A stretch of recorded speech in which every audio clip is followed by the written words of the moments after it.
You know, with Mexican drug gangs coming across and killing and kidnapping and terrorizing Americans like an invading enemy army, it's no wonder our United States Department of Justice called them the biggest organized crime threat to the United States.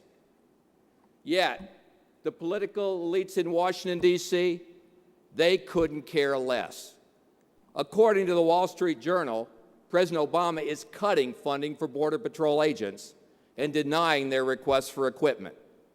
And while smugglers, killers, and God knows who else waltz across our border every single week, Washington refuses to enforce immigration law to protect the American people.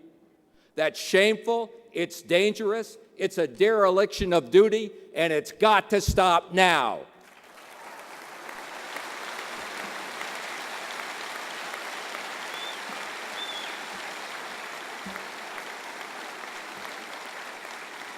If our federal government refuses to protect us, we, the people, are forced to protect ourselves.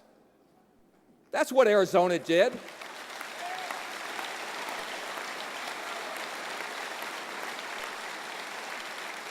That's what Arizona did.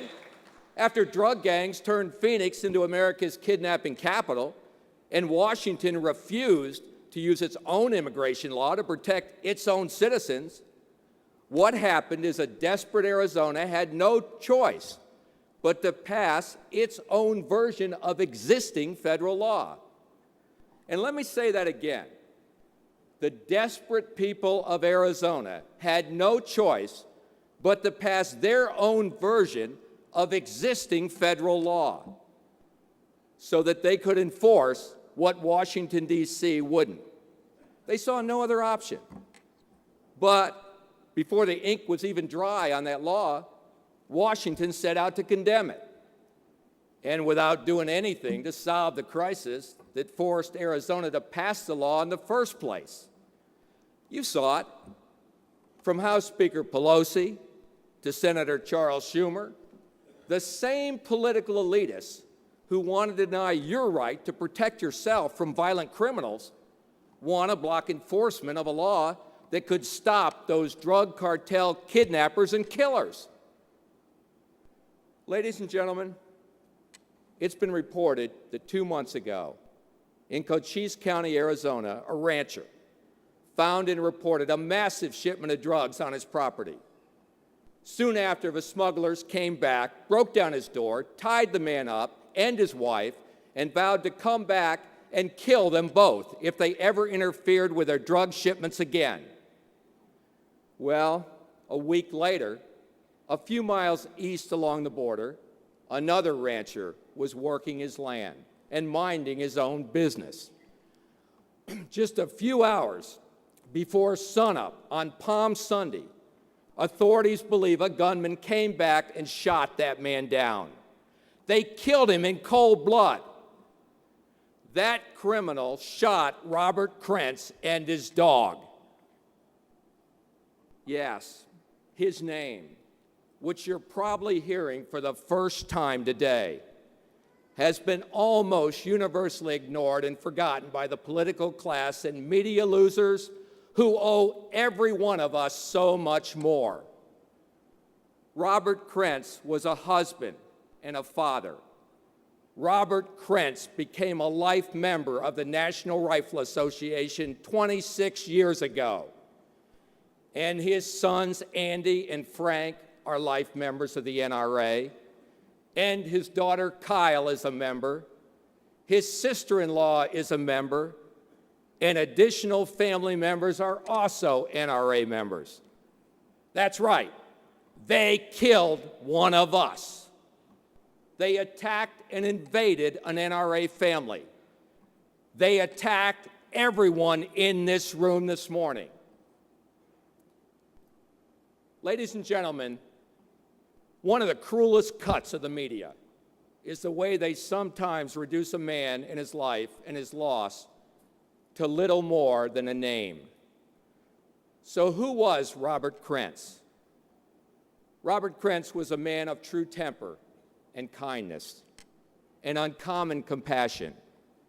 To his family, he was a model and mentor of fairness, honesty, and respect, and responsible stewardship of the animals that were in his care, and the land his ancestors had worked for over a century.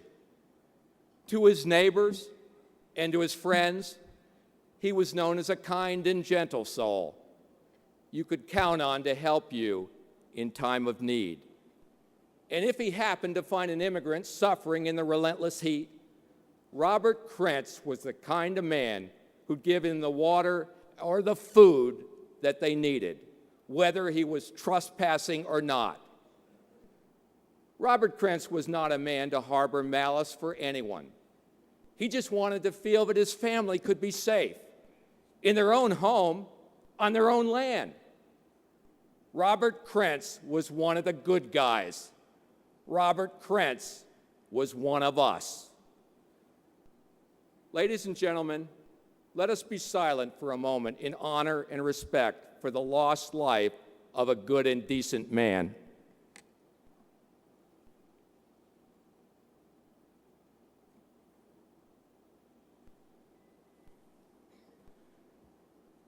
My fellow members of the NRA,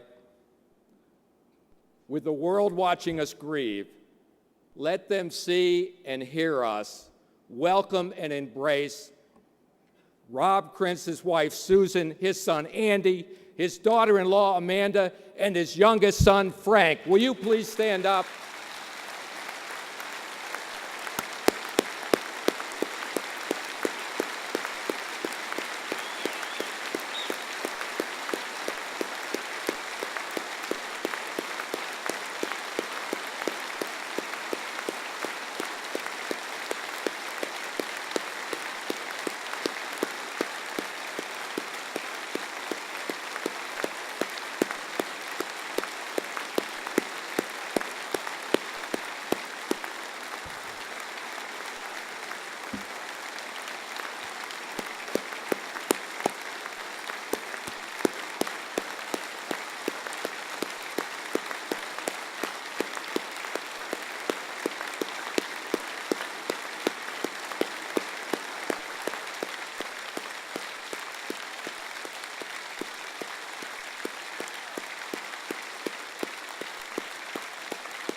Susan, Andy, Amanda, and Frank were gracious enough to fly from Las Cruces last night to help us honor Rob's life and lend their voices to ours.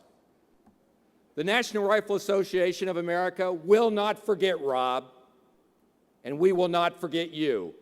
You have our word.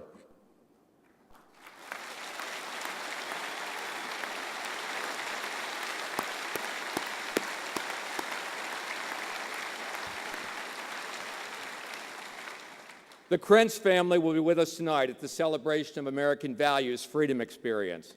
God bless you, and thank you for joining us in Charlotte.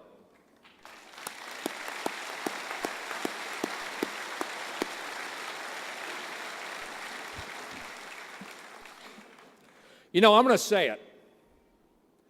For Rob Krentz down on the border, and for every lawful good person who's been abandoned down there, as far as they're concerned, too many politicians in Washington would rather prevent an invading drug criminal from getting caught than preventing a law-abiding, tax-paying American citizen from being murdered on his own land.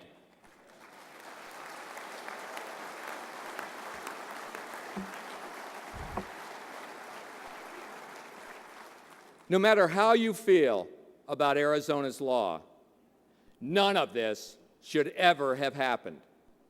If the political elites had done their jobs, they would have secured the border.